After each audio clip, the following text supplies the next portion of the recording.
last week on a light language, so I will try to remember to do a light language at the end. And if I forget, remind me if any of you are familiar with light language. So, once I had my awakening, which was quite profound because, you know, when you think back, we were really new to computers, you couldn't really Google anything. Everything that came to you was sort of more, in a way, you knew it was authentic because it couldn't be nobbled with by, you know, being exposed to way too much information from sort of YouTube overload now almost. But back in the day, I had my awakening whilst living in the centre of London. I ended up rewiring myself energetically, probably with multi-dimensional beings helping me. I believe they were probably the Pleiadians looking back.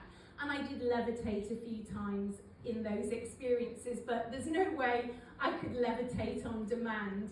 And I have levitated once a few years ago when I was speaking to a lady, and I heard her voice and it just made me levitate. And I was like, wow, you know, that's amazing, because sound is so profound, and that's what I want to talk about with the light languages. Sound is so profound. But in going into past lives, what I found from my experience of taking people into past lives, and the reason I mentioned the TV is because we had a researcher researching the past lives. So every week I was taking these people into past lives, and then we'd have a team of people researching to check if the person they claimed to have been actually existed. And then we'd show the evidence the next week. But the great thing that happened, and because you're in the UK, some of you might remember this show, was people would ring in the next week and say, actually, you're wrong, that lifetime did actually exist and that person did exist. I found the evidence to back it up. We only had researchers with a limited amount of time to actually do the research. So where they were saying to me, these past lives don't add up. You know, I was like, I'm not having this happen, that these past lives don't add up. You know, because it's my reputation on the line, but from a personal point of view, I was working as a therapist. So I was working to take you into the past lives to heal emotional issues, because if you don't heal your emotional issues, you will see it in dis-ease within your body. So by taking you back into the past lives, we're finding the origin of the emotional trauma, whether it takes you into past lives or whether it takes you back to events in childhood or even the womb as well, because I work with womb trauma. So as I was taking people into these past lives, over time I would find that sometimes these past lives were not my clients' past lives. And sometimes the information would be jumbled, but sometimes the information wasn't jumbled. It just simply couldn't be their past life. But their mannerisms had changed, and their demeanour had changed, and their voice had changed. And to the average person doing past life regression, they think this is a great past life. You know, like, wow, their voice has changed, their mannerisms changed. This is a really, really good past life.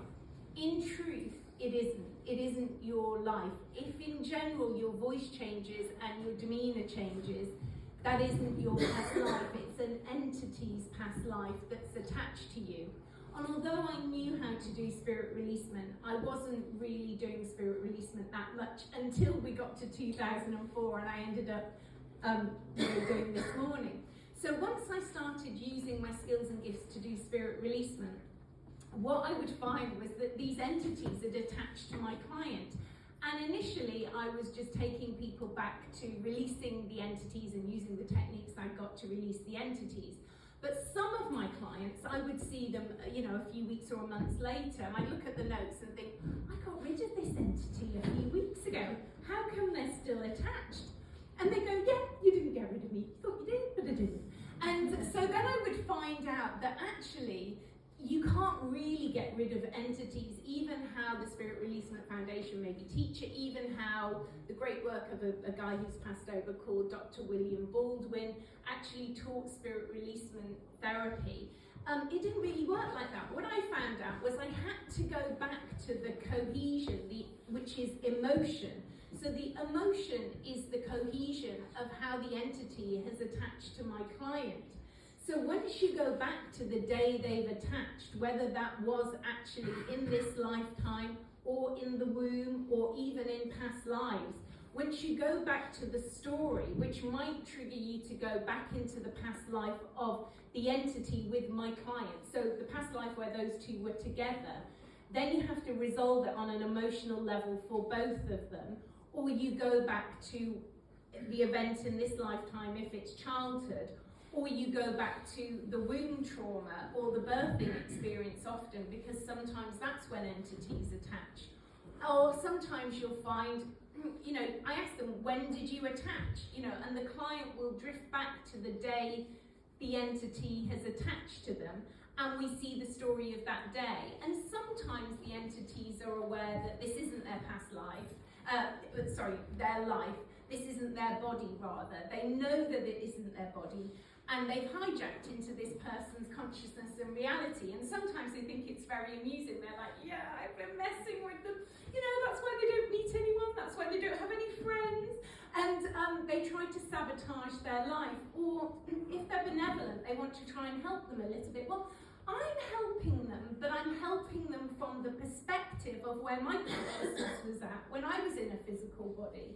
So you've got someone who's trying to help you, almost working a bit like a guide, but actually they're not an evolved being, they're just thinking from their perspective, and they might have religious beliefs, they might have beliefs around sexuality, and they're projecting them onto my client. Or they're thinking, well, no, they shouldn't do that because, you know, that was really dangerous in my lifetime, so I don't want them to experience that because it's very, very dangerous. So you have this perception of them affecting the client. So when you explain to them, even the ones who don't know they've died, you know, especially if they're a child, you'll see my client's mannerisms change, and they'll be like a child's face. And I'll talk to them as they're a child, you know, and they'll be like, I'm 5 years of age, and then often you ask them, did you die? Was there an accident or an illness? Do you remember what happened to you? And they'll tell you the story sometimes of what happened to them. Because when I'm doing this work, I'm pushing your consciousness, whatever percentage of consciousness you still got left that is you, into the background so that this energy or entity can come to the forefront. And sometimes it isn't one person, it's lots of beings attached, and sometimes it's very complex but not complicated, because you've got entities attached to the entity.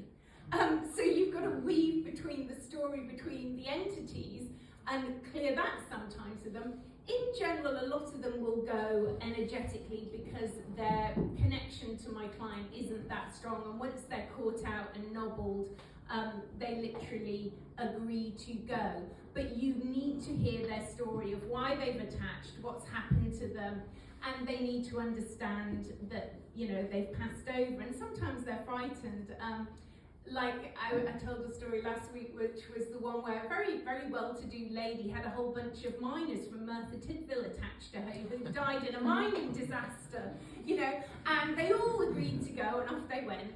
And then there was one left behind, and he was the foreman, and I said, why are you not going? He said, I can't go, they all blamed me. They thought that this mining disaster was my fault, and why they all died, they're all going to turn on me.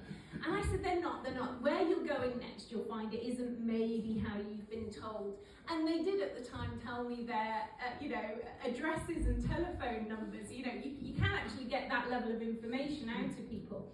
And when I was doing this on this morning, I did talk about entities twice, and they let me, on mainstream terrestrial TV, talk about entities twice, and they did actually let me, there is footage still on my YouTube channel, of me taking a client back to a child being attached to her as an entity. And then after we aired that twice, they said, you can't do this, ITC rules and regulations, we can't have people thinking that people who their relatives are still alive now, that they may have, you know, like their child may have died and is now an entity attached to other people. We can't have this, it'll be chaos, you know, we can't be telling people this. So they wouldn't allow me to show it again. But when we went to do the series of I've Been Here Before, all the crew, even the ones who were skeptical at the beginning, by the time they'd filmed the series were going, I believe I've seen it all now, because, you know, I was having to do spirit releasement to make sure that these past lives are accurate, because maybe in the beginning on this morning I wasn't doing that. So, and then also I was doing inner child healing, which is taking people back to when your soul fragments in childhood. And yes, it can be deep traumatic things, but it can be something really,